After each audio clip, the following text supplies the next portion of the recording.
Bonjour à vous. Vous pensez ou vous savez que votre enfant ou votre adolescent est victime de harcèlement. Il, elle, a changé d'attitude, présente des réactions d'agressivité ou d'isolement qui ne lui ressemblent pas. Peut-être ne savez-vous pas comment faire pour l'aider à aller mieux. Je vous propose quelques pistes qui pourront vous permettre de l'accompagner dans ces moments difficiles. Je suis Marie-Christine Pallotta, praticienne en hypnose, et j'accompagne les enfants, les adolescents et leurs parents à trouver toutes ces merveilleuses ressources que nous avons tous à l'intérieur de nous grâce à l'hypnose et aux outils créatifs.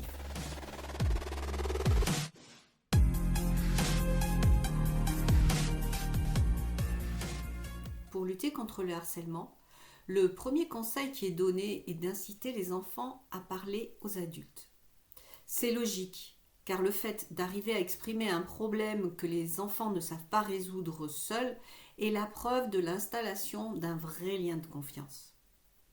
En tant qu'adultes, nous avons une grande responsabilité. Notre rôle, bien sûr, est de protéger, mais surtout d'aider nos enfants à grandir, à développer leur confiance en eux, en leur donnant les moyens de réagir et trouver leurs propres solutions aux difficultés qu'ils rencontrent.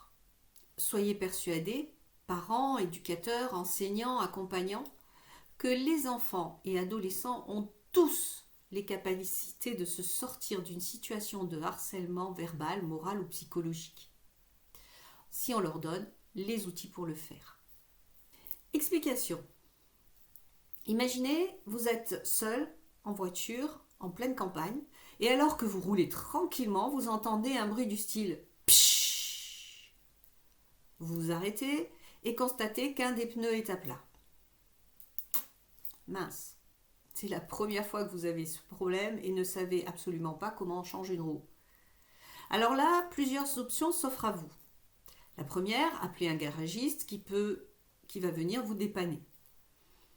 Bah oui, si vous n'êtes pas capable de changer une simple roue, mais du coup, ça va vous coûter un bras cette histoire. La deuxième, attendre qu'un automobiliste passe et vous dépanne. Vous risquez d'attendre longtemps et ce n'est pas dit qu'il ou elle sache mieux faire que vous. Troisième possibilité, appelez un proche qui sait faire et qui pourra vous expliquer où se trouve le kit de crevaison, la roue de secours et comment démonter le pneu et replacer l'autre. Après tout le monde est capable de changer une roue à condition d'avoir les bons outils et les explications pour apprendre à le faire. D'après vous, quelle est la solution qui vous sera le plus utile au cas où vous rencontreriez à nouveau ce problème ? Quelle est la solution qui vous permettra à la fois de vous sentir compétent, compétente et d'augmenter votre confiance en vous ? Et à l'inverse, celle qui vous confortera dans la croyance que vous êtes incapable de vous débrouiller seul quand il vous arrive un pépin aussi stupide qu'un pneu crevé. Vous saisissez l'idée ? Quand votre enfant se confie à vous pour raconter ses difficultés, il ne vous demande pas de lui donner votre solution et de faire à sa place. Il ne vous dit pas « sors-moi de là ». Non.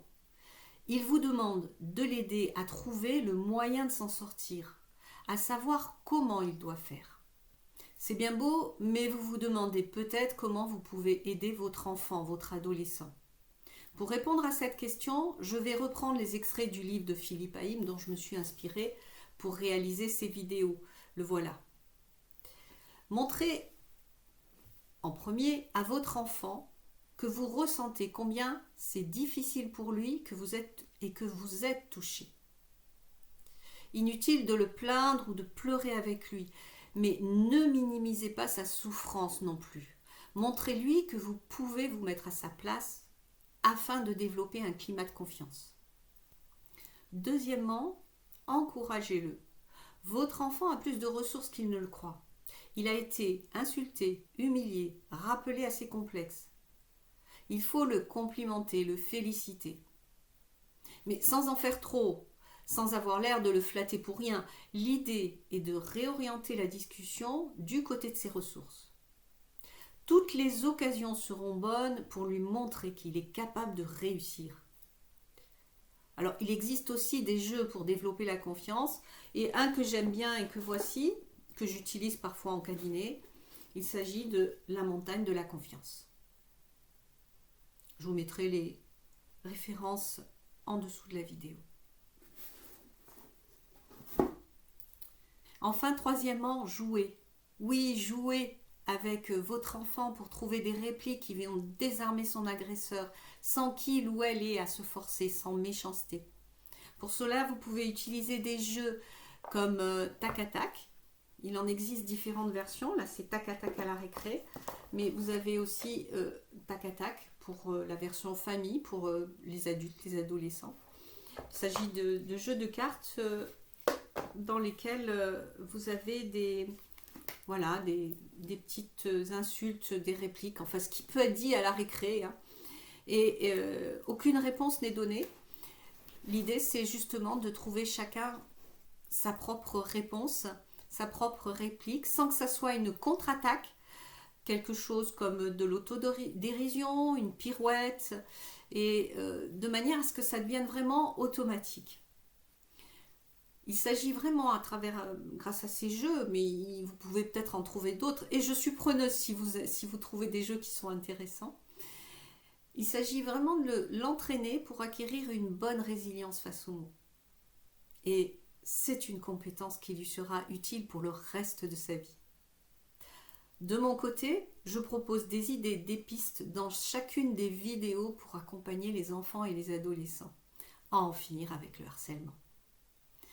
Vous pouvez bien entendu les regarder aussi et éventuellement discuter avec eux. Si vous avez aimé cette vidéo, pensez à liker, à partager et à vous abonner à ma chaîne YouTube. Et moi, il ne me reste plus qu'à vous souhaiter une excellente journée, après-midi, soirée, tout dépend de l'heure à laquelle vous regardez cette vidéo. Et surtout, prenez bien soin de vous et prenez soin de vos enfants.